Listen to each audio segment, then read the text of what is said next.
देखिए, बात ये है कि सबसे पहले मैं एक बात करूँगा कि जो ग्रहण होते हैं ये बड़ी अहमियत रखते हैं। जो जैसे कि अगर हम देखें 2026 में फरवरी में सोलर एक्लिप्स हुआ और मार्च में ल्यूनर एक्लिप्स हुआ, तो उसको मैंने मद्देनज़र रखा था। तो इसी बुनियाद पे मैंने 2025 में प्रेडिक्शन कर दी थी कि फरवरी और मार्च में जंग हो सकती है 8 से 9 ममालिक में। वैसा हुआ, चलो वो तो मामला हो गया। अभी अगस्त में 12 अगस्त को फिर सोलर एक्लिप्स है, ये जो कमिंग 12 अगस्त है, और 28 जो अगस्त है उसमें ल्यूनर एक्लिप्स है। अच्छा, पहला जो इस साल का सूरज ग्रहण और चांद ग्रहण था वो मशरिक में, ख़ास तौर पे इंडिया और पाकिस्तान में देखा गया। इसे भी कह रहे मशरिक वस्ता में भी देखा गया। लेकिन जो अब आ रहा है ना, सूरज ग्रहण और चांद ग्रहण अगस्त में, और अभी हम अगस्त में ही बैठे हुए हैं, ये इंडिया और पाकिस्तान में नहीं देखा जाएगा, ठीक है। और मिडिल ईस्ट में जुज़वी तौर पे कुछ जगहों पे देखा जाएगा, ठीक है, लेकिन 90% मगरिब में देखा जाएगा। इसी तरह अगर हम चांद ग्रहण की बात करें जो 28 अगस्त को है, वो भी तकरीबन पाकिस्तान में नहीं देखा जाएगा, लेकिन साउथ में कुछ एरिया पे वो देखा जाएगा, लेकिन मगरिब में वो ज़्यादा देखा जाएगा। तो मगरिब में देखा जाएगा, इसके असरात मगरिब पर ही होंगे फिर? हाँ, मगरिब डूबेगा। जी हाँ, आप बड़ी सही जगह पे आप पहुँच गए। तो पहले जो मशरिक में जो देखा गया तो उसका नुकसान मशरिक में हुआ, लेकिन जो अब मगरिब में ज़्यादा देखा जाएगा, तो जो मैं इल्मे जफ़र को भी जानता हूँ, न्यूमरोलॉजी और एस्ट्रोलॉजी के हवाले को, सब इल्म को मद्देनज़र रखते हुए मैं इस नतीजे पे पहुँचा हूँ कि ये इसका नुकसान मगरिब को ज़्यादा होगा। अब हम आते हैं कि ये जो आपका जो सवाल है मेन, कि इस जंग का क्या बनेगा। अगस्त में ज़ाहिर है ट्रम्प साहब जो है वो जुपिटर के मालिक हैं अकॉर्डिंग टू नेम, ठीक है। जुपिटर जिसे गुरु कहते हैं, और वो 15 जुलाई को वेस्ट में गुरूब हुआ है, लेकिन 9 अगस्त को वो ईस्ट से राइज होगा। ये बड़ी अहम बात बताने लगोगे। 9 अगस्त का मैंने नाम लिया, ठीक है। अब 9 मरीख का है। अगर हम गौर करें तो अमेरिका को एक कामयाबी मिली थी, उसने एक जुल्म किया था। 6 अगस्त और 9 अगस्त को हिरोशिमा और नागासाकी पे एटम बम चलाया था, अगस्त के महीने में, ठीक है। मैं ये सोचने पे मजबूर हूँ, और मैं सोच रहा था कि ट्रंप कोई ऐसा ऐलान करेगा कि मैं इंज कर देंगा, मैं उंज कर देंगा, उसके माइंड में था। मैं जंग अज़ीम की बात कर रहा था। जो पहली जंग अज़ीम जो लगी थी वो 1 अगस्त को लगी। मैं सोच रहा था कि अगस्त में इसने कुछ कहना है नेगेटिव, लेकिन उसने स्टार्ट के अगस्त में पॉजिटिव गुफ्तगू कर दी। मैं ये सऊदीया ने कह दिया, कतर ने कह दिया, ठीक है, यूएई ने कह दिया, तो मैं इनके कहने पे, इनकी दरख्वास्त पे मैं जो है जो बड़ा हमला करने जा रहा था मैं उसको रोक दिया। लेकिन मेरे माइंड में बात फंसी हुई है कि अगस्त में ये फिर बड़ा हमले की बात कर देगा। ये 2 दिन में सिर्फ बात कर देगा या हमला कर देगा? अच्छा, ये 2 दिन में कर दे, ये 4 दिन में कर दे। हाँ। लेकिन अब खाली ये तो नहीं कि दुनिया में मैं ही एस्ट्रोलॉजर बैठा हूँ। अमेरिका में उनके भी कुछ होंगे, इजराइल के पास भी कोई नेतन्याहू, वहाँ पे कुंडलियां बड़ा खेलने की कोशिश मिलाई जा रही होंगी। इंडिया भी 9 नंबर को खेलने की कोशिश करता है। पिछले साल इंडिया ने कोशिश की थी 9 नंबर पे खेलने की, लेकिन मैंने कहा था कि इनका 9 नंबर मुल्क पाकिस्तान के अलावा मुसलमानों का एंजल नंबर है। लेकिन ये जो 2026 है ना, 2026, इन तमाम डिजिट्स को काउंट करें तो ये 1 नंबर है, ये भी मुसलमानों का है। अगर वाली बात करूं, लेकिन मुझे शक है कि ये हमला करेगा 2026 के अगस्त में। अमेरिका एक बड़ा हमला कर सकता है, मुझे शक है, लेकिन ईरान उसका जवाब बड़ा भरपूर देगा और उसका जो नुकसान मगरिब तक पहुंचेगा। और 3 नवंबर 2026 को ट्रम्प का इलेक्शन है, मिड टर्म इलेक्शन। तमाम डिजिट्स को काउंट कर लें तो बनते हैं 6, और 6 नंबर बीमारी, सहर और जादू का है। ओके। और मैं समझता हूँ मिड टर्म जो ट्रम्प हार जाएंगे, उसकी लड़ाई में, उसकी जीत के चक्कर में वो कोई बड़ा ब्लंडर करना चाहेंगे, लेकिन अच्छा खान साहब, ये तो आपने बता दिया है, लेकिन फतह किसकी होती हुई देख रहे हैं आप? जंग तो डोनाल्ड ट्रंप ही शुरू करेगा, हमला भी बड़ा वही करेगा, लेकिन ईरान की फतह देख रहे हैं, अमेरिका की फतह देख रहे हैं? बड़ा सवाल है आपका। और बतौर मुसलमान तो मैं यही कहूँगा कि ये ईरान की होनी चाहिए पूरी दुनिया के मुसलमानों को, लेकिन बात ये है कि तीनों अलिफ में, ईरान अलिफ में, इजराइल, अमेरिका और इसराइल अलिफ में, ये हटने वाले नहीं हैं। इनको हटाएगा कौन, ये एक अहम बात है। अब आप कहेंगे मैं मुल्क पाकिस्तान में कहाँ हूँ तो मैं अपने पाकिस्तान की बात करूँगा, नहीं, ये ऐसी ही है। पाकिस्तान पे से है, वर्गों का मालिक है according to name, date of birth से तो ल्यू है। वर्गों का जो में केतु लगा हुआ था पिछले साल जो ट्रांजिट कर गया, और मैं ये समझता हूँ कि पाकिस्तान ही कलीदी किरदार अदा करेगा। और आप देख लीजिएगा जैसे कि अभी 3 नेम्स उन्होंने, ट्रंप शायद भूल गए कहने में कि पाकिस्तान का नाम, वो 3 ही ममालिक का नाम लिया, पाकिस्तान का नाम इस दफ़ा सरफहरिस्त नहीं रहा। अगली जब वो बात मीटिंग करेंगे पाकिस्तान का नाम सबसे पहले बोलेंगे, याद आ जाएगा, पाकिस्तान ही निकालेगा इन्हें इस ढंग से। जी अच्छा, अब अगर हम इंटरनेशनल से निकल के नेशनल सियासत पर आ जाएं तो यहाँ पर किस किस के ऊपर केतु लगा हुआ है, कौन कौन सी सियासी जमात का जो है इस वक्त गुरूब का वक्त हुआ चला है और किसका अरूज का वक्त हुआ चला है, थोड़ा सा बता दीजिएगा कि ये सियासत सस्टेन करेगी, जो अभी गवर्नमेंट भी चल रही है वो सस्टेन करेगी, और केतु किस किस पे लगा हुआ है?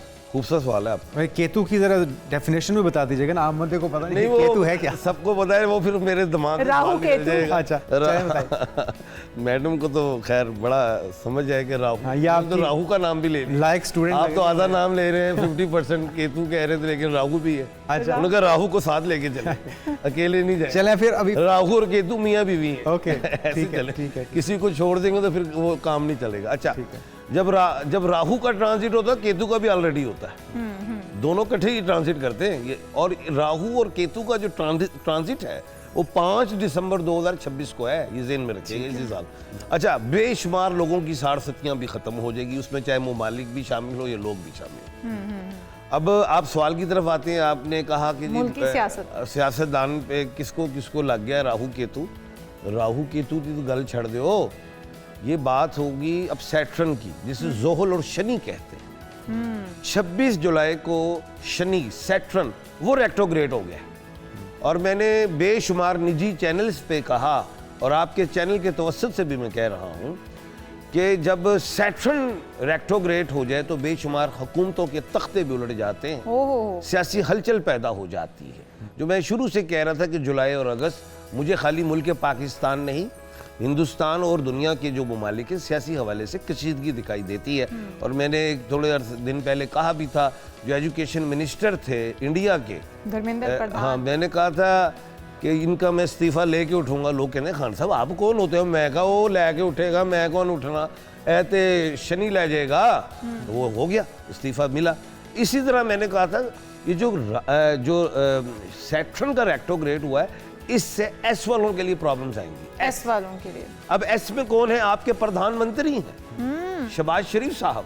तो प्रॉब्लम तो शुरू होगी, उनकी हुकूमत तो डोलने शुरू होगी और कमज़ोर होनी शुरू होगी, जिससे मैं ये समझता हूँ वफाक में देखें तो कुछ इस्तीफे तो मैं देखता हूँ कि अगस्त के अंदर जी, क्योंकि सैटर्न जो रेट्रोग्रेड हुआ है ये 10 दिसंबर को सीधा होगा जाके। ठीक है, तो 10 दिसंबर तक इन पर तलवार मैं लटकी समझता हूँ रहेगी। कि कुछ इस्तीफे आएंगे, वफाक से हुकूमत कमज़ोर होना शुरू हो जाएगी। जी, तो वज़ीर आज़म पे आपने कहा शनि भारी है इस वक्त, एक तो उन पर शनि भारी है, फिर मौसम नकवी साहब को आप देख रहे हैं वजारत उज़्मा में आते हुए, या फिर उनका भी अभी नाम नहीं है इसमें कहीं? क्योंकि इस वक्त बड़े भारी वुज़रा में से उनका नाम तस्वुर किया जाता है कि बड़े पावरफुल है। इतनी पावर, मैं तो कहना एक उंगल दे 3 खाने ने, तीनों खाने उन्हें खोलने। वो माशाल्लाह वज़ीर दाखिला भी हैं, पीसीबी के भी चेयरमैन है, सेनेटर भी हैं, अल्हम्दुलिल्लाह सुम्मा अल्हम्दुलिल्लाह। अल्लाह जब नवाजते तो खुल के नवाजते। अच्छा, ये तो अल्लाह के मामला है। अच्छा, कहने का मतलब ये है कि मोहसिन नकवी साहब मीम से हैं, ये साल मीम का है। ठीक है, तो मरियम नवाज भी मीम से हैं, बता रहा हूँ, ये साल मीम का है। और मीम क्यों है पहले तो ये पूछ लें कि 2026 के डिजिट्स को काउंट करो, 10 बनता 0 निकालो 1 है किसका? ल्यू का है। और लेटिन में जो है बब्बर शेर को ल्यू कहते हैं, लेटिन नाम। अच्छा, ल्यू का जो अल्फ़ाबेट है वो M है, तो लॉर्ड तो फिर ल्यू हुआ। लेकिन प्लैनेट्स का जो किंग है वो तो जुपिटर है, लेकिन मीम इस साल का लॉर्ड है। तो मीम से आ जाते हैं मोहसिन नकवी साहब। तो चाहे वो एक उंगली के 3 खाने हैं ज़रूर, लेकिन वो प्रधानमंत्री नहीं बने। वजीर आजम नहीं बनते हुए देख रहे हैं आप उनको। बड़ी बात मरियम आप- नवाज जी, मरियम नवाज साहिबा अगली वजीर आजम हो सकती हैं। शायद मैं जिंदा ना रहूं उस वक्त, बिलावल भुट्टो साहब। शायद मैं जिंदा ना हूं, मेरी जिंदगी में तो दिखाई नहीं दे। अच्छा, आपकी जिंदगी फिर में ऑप्शन क्या रह जाती है? अडियाला वाले भाई साहब की क्या हालात हैं? अडियाला के अलावा और दरवाजे जरूर खुल सकते हैं।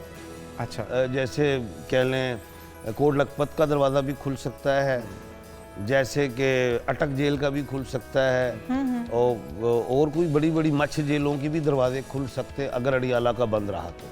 अच्छा, क्या कहा है?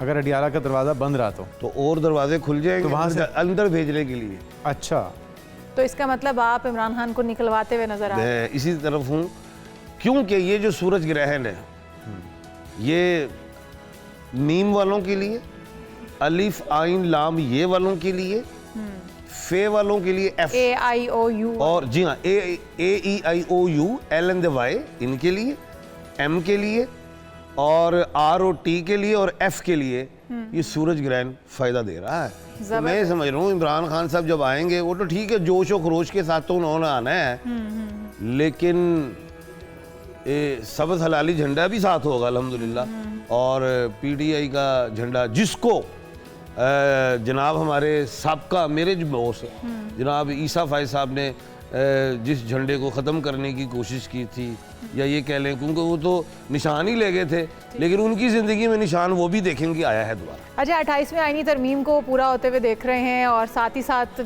सूबे बनने की बात हो रही है, तो क्या सूबे बन जाएंगे और कश्मीर किसके पलड़े में जाएगा? कश्मीर किसका होता हुआ देख रहे हैं? अच्छा सवाल है। मैं एक बात कर देता हूँ कि मेरी अपनी ख्वाहिश भी थी कि सूबे बनने चाहिए, मैं 20 साल से लिख रहा था, और अल्हम्दुलिल्लाह वो मेरी सोच थी, लेकिन मुझे ऐसा लगता है कि अब ये जो मेरी सोच जो विश जो डिज़ायर पहुंचने जा रही है, अब वो मुझे कंप्लीट होती हुई दिखाई दे रही है ख्वाहिश, इंशाल्लाह। ठीक है, लोग कहते होंगे जज्बात में जी 30 सूबे बन जाएंगे, 35 बन जाएंगे, मैं ये समझता हूँ इस वक्त हमारे मुल्क पाकिस्तान में 5 है, गिलगित बल्तिस्तान को भी रखें आप तो जेन में, तो 10 से 11 सूबे हो जाएंगे। 28वीं आईनी तरमीम होगी। बड़े बड़े सूबे टूटते अब जा ये रहे हैं। 28वीं है क्या? जरा थोड़ा सा इस पर रोशनी अगर आप कहें। जी जी, डालें डालें। 28 को भूलना ना, क्योंकि 28 फरवरी को जंग हुई थी, ये 28वीं आईनी तरमीम है। अब जरा थोड़ा सा पीछे आते हैं, ये 2026 के डिजिट्स को काउंट करेंगे तो 10 बना, 0 निकालो 1, 28 फरवरी को जंग लगी, उसके डिजिट को काउंट करो 10, 0 निकालो 1, ये 28वीं आईनी तरमीम है। ये भी 1 बनता है, 0 निकाले, जो मर्जी कर ले ये मुरूसी सियासत वाले लोग। मैं कह रहा हूँ पेशन गोई है मेरी, according to astrology and numerology और नॉलेज ऑफ जफर के हवाले से, सूबे तो बनेंगे।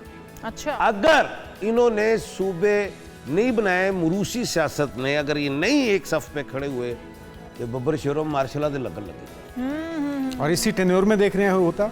इसी मैंने 28वीं तरमीम की बात कर दी और इसी साल होगी 28वीं तरमीम। अच्छा, ये आने वाले 1-2-3 महीनों में देख रहे हैं 2-3 महीने जो इसमें बनेगी। तो क्यों? हुकूमत सैटर्न रेट्रोग्रेड हुआ है, इसको ज़हन में रखिएगा। 10 दिसंबर को सैटर्न सीधा होगा, इससे पहले आपने 28वीं आईनी तरमीम देख लेनी। ठीक। जिसने इस साल जो बीजा था, जो पिछले सालों में नहीं जिसने बीजा था, 10 दिसंबर से पहले पहले वो काटेगा। ठीक है, तो ये हुकूमत अपनी आईनी मुद्दत पूरी करती हुई देख रहे हैं आप, यहाँ पे टूट सकती है? खूबसूरत सवाल है।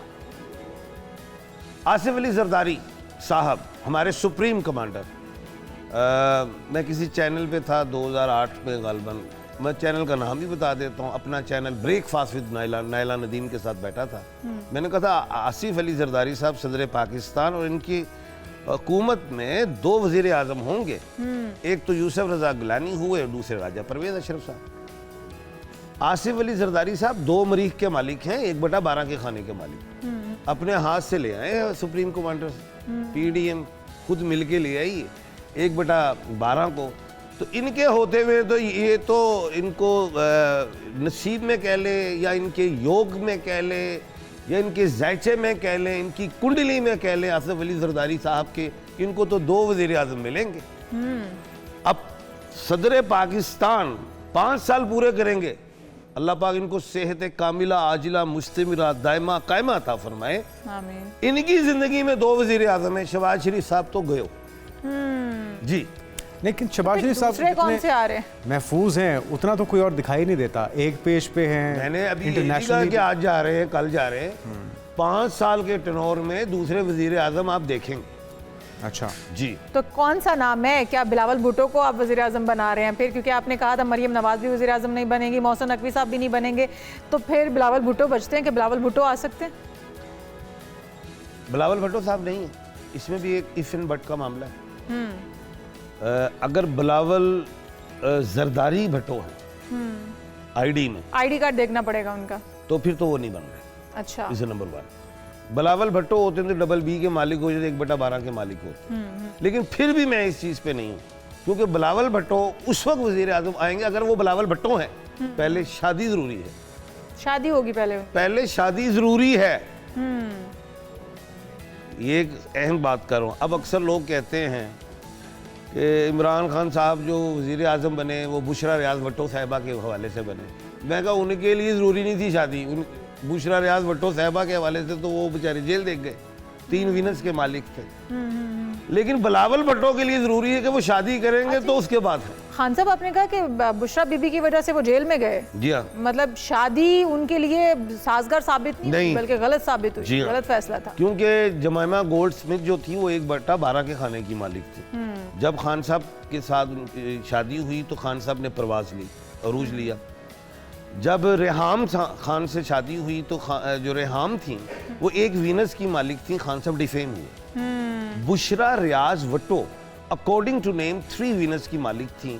लोग समझ रहे थे कि इनकी वजह से वजीर आज़म बन रहे हैं, मैं गलत बन रहे, इनकी वजह से तो जेल में चले गए। खान साहब को वीनस सूट नहीं करती, वो तो खुद कहती अब आ गई बात बिलावल भुट्टो की। बिलावल वीनस का मालिक है तो उसको पहले वीनस चाहिए तो फिर बाद में। तो वो कब मिलेगा वीनस? शादी कब हो रही है उनकी? हाँ, ये भी एक अच्छा सवाल है। इस साल को मंगनी कर लवे बिलावल, उसके लिए लड़की होना ये कार्ड है उनकी।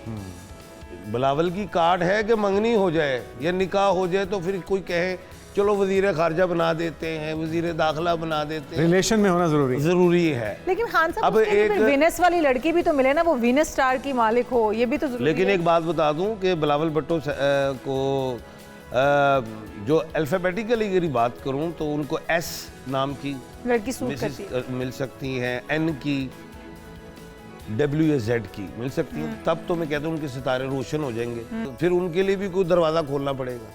अच्छा, लेकिन ये आपने सूटेबल नाम बताए हैं कि इन नामों से अगर लड़कियां हो तो उन्हें शादी कर लेनी चाहिए, तो वो वजारत उनके नाम नसीब में हो सकती है। अच्छा, अगर इस वक्त पूरी ओवरऑल हम सिनेरियो की बात करें जो कि इस वक्त चल रहा है, तो कश्मीर आपने किसको दिया ये नहीं बताया आपने, जो हमने सियासी सूरत हाल अभी देखी। गिलगित बल्तिस्तान की मैंने पेशन कोई काफ़ी निजी चैनल्स पे की थी कि ये पीपल्स पार्टी ले जाएगी, और उसके बाद फिर मैंने कहा था जो कश्मीर है ये नून लीग को मिलेगा, तो नून लीग को दे दिया गया। अब वो कहाँ से दे दिया गया? वोट भी डाल रहे हो फिर भी कह रहे दे दिया गया, तो बस दे दिया, बस ठीक है, ताकि जरा बैलेंस रहे ना, एक बंदे नू सारा कुछ दिता हो जाएगा तो बराबर के साथ। अच्छा, हम सारे मुल्क में चले जाते हैं थोड़ी देर के लिए। मोदी को कब जाते हुए देख रहे हैं? हमारी दिली ख्वाहिशात हैं कि मोदी जो है वो जल्द से जल्द जाए, आप क्या कहते हैं, कब जा रहा है? देखिए, मैं इंडिया में था जब ये पहली दफ़ा प्रधानमंत्री इन्होंने आना था, तो मैंने कहा, किसी को पता भी नहीं था, वहमो गुमान में भी नहीं था, और मैंने कहा ये प्रधानमंत्री बनेंगे, बिल्कुल वो बन गए।